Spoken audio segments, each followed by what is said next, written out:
کیا جس چیز کی انسان آرزو کرتا ہے وہ اسے ضرور ملتی ہے؟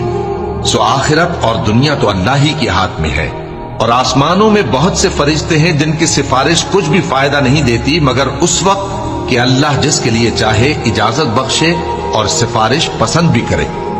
جو لوگ آخرت پر ایمان نہیں لاتے وہ فرشتوں کو لڑکیوں کے نام سے موسوم کرتے ہیں، حالانکہ ان کو اس کی کچھ خبر نہیں۔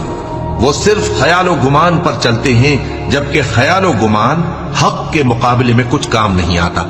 تو جو ہماری یاد سے روگردانی کرے اور صرف دنیا ہی کی زندگی کا خواہاں ہو، اس سے تم بھی منہ پھیر لو۔ ان کے علم کی یہی انتہا ہے۔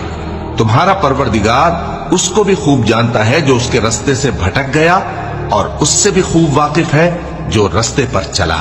اور جو کچھ آسمانوں میں ہے اور جو کچھ زمین میں ہے سب اللہ ہی کا ہے، اور اس نے خلقت کو اس لیے پیدا کیا ہے کہ جن لوگوں نے برے کام کیے ان کو ان کے اعمال کا بدلہ دے۔